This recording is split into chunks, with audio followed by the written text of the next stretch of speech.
Hello and welcome to the Sunday, January 31st, online meeting of the Natural Right Sangha. If I look tired here, I'm not really tired, but it's very early in the morning and the lights are not quite strong enough to give proper illumination, probably, because the sun is not even close to being up yet. But that's all right. Yeah. Let's start with a meditation. Please set your timers for 10 or 15 or however many minutes you wish. And when it goes off, you can turn this back on. So let's sit up straight, relax, focus on breathing through the nose.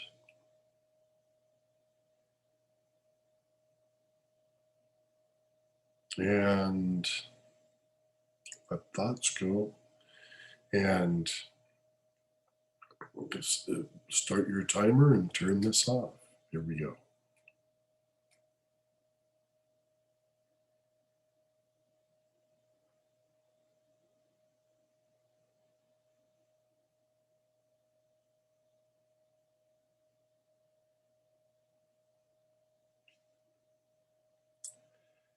Well, welcome back. I hope your meditation was a peaceful one. We're almost to February of 2021. And God knows I've been looking forward to that for a while.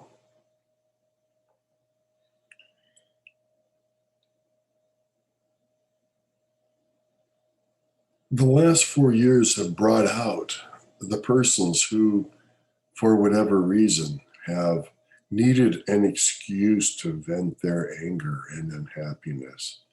And they are doing so now, especially in America and probably other places too. But being I'm in America, I hear about here more. And I always realized, since I was in the military, especially, that there were a certain percentage of people that just wanted any excuse to be violent, to let loose with all their pent up frustration and maybe the hurt that they'd experienced when they were younger or whatever it is. And certainly now people can find this vehicle for finding a reason, even if it's somewhat unproved or by other people's perspectives irrational to do this. And this is what we see playing out right now. Now, behind me, I have Ramana Maharshi over this shoulder and a beautiful Buddhist temple in Thailand over my left. And the Buddha and Ramana Maharshi both gave methods for moving away from that anger, letting that go, was because it's not real, but in the world it is, if that makes sense.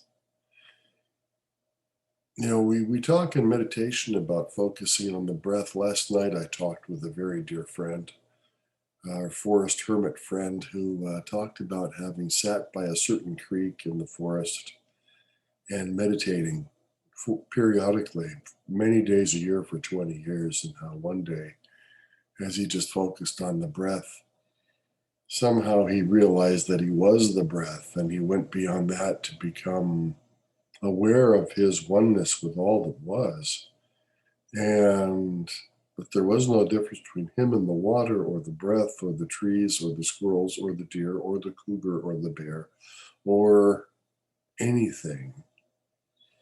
And that person's never quite been the same since, having had this, what you could call cosmic moment or realization experience. Now, of course, the person's personality is still in place, and he is just as fun and as buoyant and sometimes as acerbic uh, as ever. But this is where we all want to go, and The fortunate thing about him is he had this experience and he's had other awakening experiences over the years, but he never took himself as being a finished product enough that he could teach to a group full time. Yeah, he didn't, he avoided that because for whatever reason, although he's probably more qualified than most spiritual teachers out there, he left that behind on purpose because I believe that he realizes that when he's on. When he's with it and he's really in tune, what he spouts is pure truth and is wonderful. But there are other times when he just wants to go about and chop some wood and make some nice soup and eat some spirulina and drink pure water and listen to great music. He loves music, and he doesn't want to be a teacher all the time, which is totally wonderful. I would say most awakened people in the world are very quiet about it. A lot of them live very simple, humble lives and don't talk a lot about their oneness and their feeling and their attunement with what is and living a peaceful, non stressful, unassuming life. Speaking of living a peaceful, unassuming life, yesterday someone told me, asserted that um, in the Mount Shasta area of Northern California, that many New Age types are resisting wearing masks because for the COVID vaccine, because they feel that wearing masks shows they're in fear of the vaccine. And because they're in fear of or fear of the virus, excuse me, and because wearing a mask shows fear, that if you wear one, you're in fear and therefore you're more vulnerable to get the virus.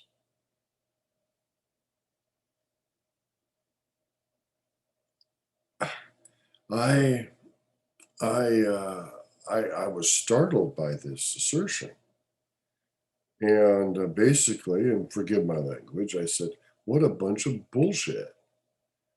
And I said, "I don't wear a mask because I'm afraid of the virus. I wear a mask out of courtesy for those who are. For those who are worried about the virus, I wear a mask so they don't feel worried by being around me." Now, I'm not saying I'm not worried about catching the coronavirus. I don't want to be sick with anything. I'd really prefer not to be laid up in bed with no sense of taste and smell with a fever and feeling horrible and weak for 10 days or more and to have my lungs not working. No, thank you. Who wants that? But I'm also realizing that if it comes, it comes. And I'll be reasonable in the meantime. Is it a pandemic? Is it man made? Is it something that the ultra rich are using to inflict harm on people and to get them used to being controlled and told what to do and when to do it and to say, yes, sir, yes, ma'am, I will follow orders, as some people assert? Or is it real? Totally real, and the people are just responding to a real problem and a real crisis in the best way they can, however messed up it might be in some cases. Although in cases, deliberately messing up on a national scale, and that's really sad. But what is the truth? Is this vaccine safe? Is the Pfizer vaccine safe? Is the Medina vaccine safe? Or any of the other new ones safe? Do we really know yet? Right now, hundreds of thousands, maybe millions, have already taken the vaccines. People are not dropping like flies. But what is the long term result? In Norway, you hear about 23 people dying, but you hear about more people dying of the virus than that every day. In some states in America, So is the trade-off worth it? A few older people pass away from it, but it saves a lot more lives than it takes. So might as well take the damn thing. I had one person I consider a friend say that, well, why worry about the little bit of bad crap that's in the vaccines? We eat and breathe and take in through drinks all these horrible things all the time. Our diet's full of preservatives and chemicals and antibiotics and all this stuffs and pesticides. So why are we worried about the little bit of bad material in the vaccines? And I thought, well, that's an interesting point. And then could it be just that infants, toddlers, babies are the ones adversely affected by these things because they're in that crucial formative stage and they're still growing, and old farts like me can't be hurt so much by it anymore? So why not? See, all these thoughts are out there. These are comments I've heard from many people regarding their feelings about the natural right Sangha and about life in general. And you have to respect these. And I'm still looking at these very seriously. As the precepts say, you know, check everything carefully and make your best decision in the moment. You can only, and once you've made it, don't have regrets. You've done the best you can do in the moment, and then move on and then continue to do so. Endeavor to do what is right in the moment. Yeah. And when in doubt, the precepts, I believe, are a very good guide for this.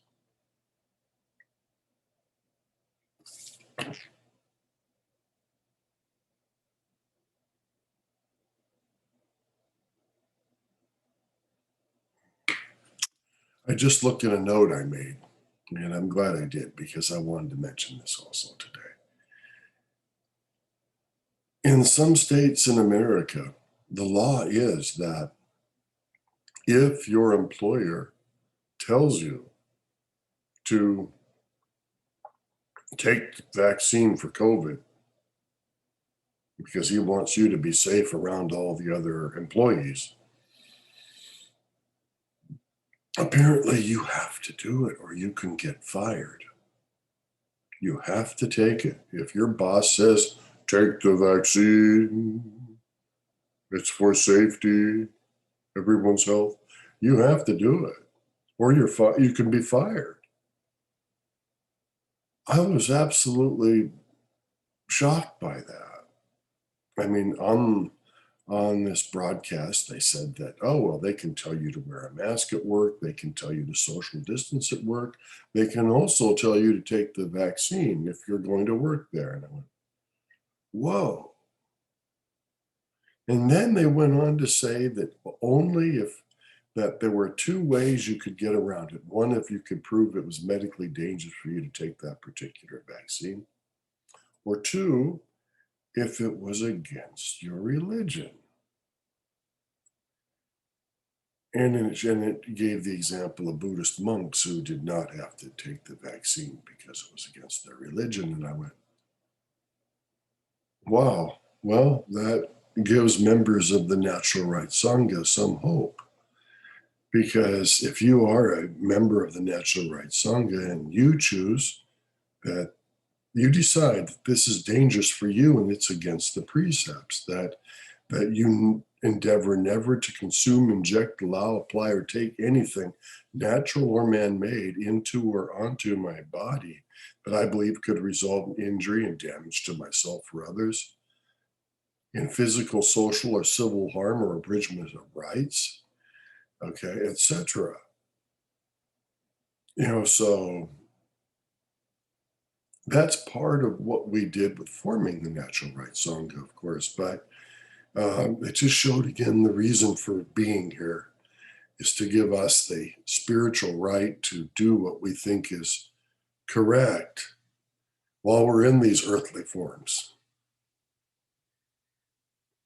Personally, I'm lucky. I'm self employed. I'm my boss. And I have a great business partner that I work with who is technically my supplier and my importer. And he would never tell me to take the vaccine. Of course, he's also 10,000 miles away in India right now, and likely will be in Japan or Germany when he leaves India. So he's not worried about catching anything from me, and certainly I'm not worried about catching anything from him. But so it's easy for me to be brave, even without the protection of the natural rights Sangha behind me. Which if I were an employee at some corporation, I might have to take them to court to not get fired.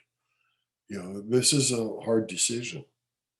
Another interesting thing is that back in the 80s, it was the 80s. Back in the 80s, you had to carry a yellow card to go to some countries.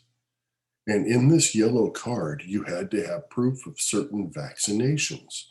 This was true for India. This was true for most of Africa, that they could stop you and say, let us see your vaccination card. And you had to pull it out and they had to check for cholera, yellow fever, or whatever it was. And if you didn't have that vaccination, oh my God, at one point in northern India, they were running around with the same needle jabbing everybody on the bus with the same thing. And this was in the early HIV days. So that was pretty spooky. One person with HIV, now the whole bus has it. Thank you. And back then there was no way to work through that like there is now. You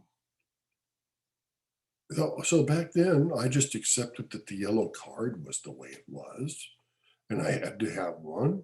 And I made sure to have all my vaccinations because it made sense. But a couple things to look at. Were the vaccines actually better made back then? Were they safer? Why is it that as soon as the US Congress said no liability on big pharma anymore, that all of a sudden infants and children had to have vaccines as soon as they were born, basically. And, like in Oregon, have to have 21 by the time they're 2.5.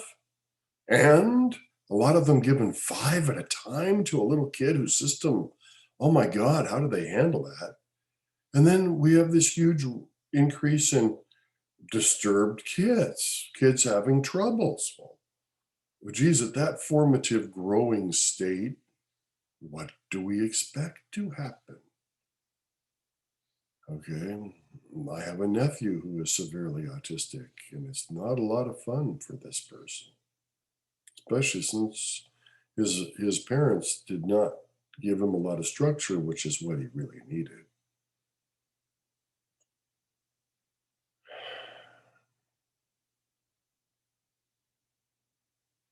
So I've brought up a bunch of things, but all food for thought, all food for consideration, uh, all things I've heard about from members of the Sangha and from inside this head. And most of these things have probably come to mind for you too.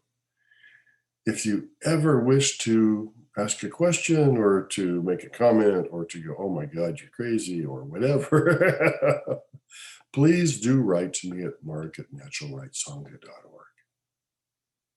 Yeah.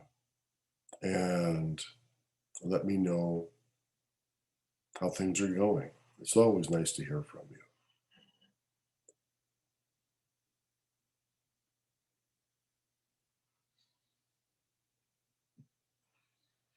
Okay, so let's now move to the four immeasurables.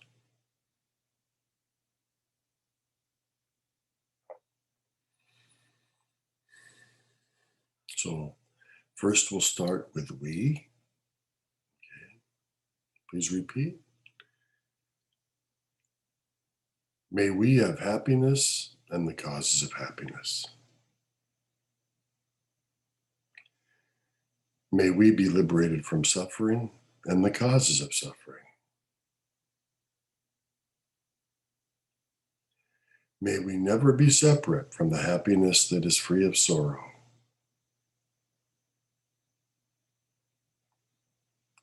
May we reside in equanimity, free of attachment and aversion.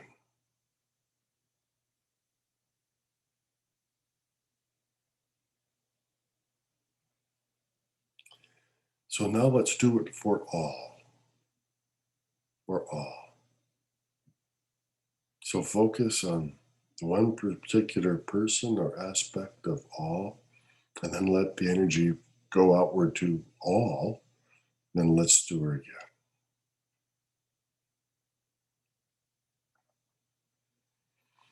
May all have happiness in the causes of happiness.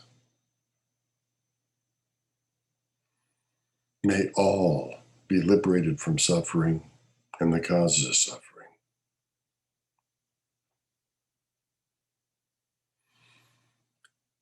May all never be separate from the happiness that is free of sorrow.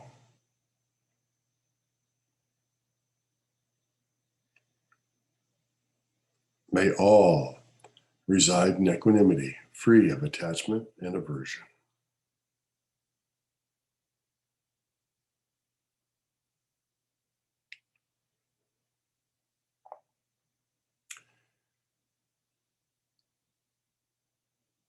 Thanks for being here. Blessings.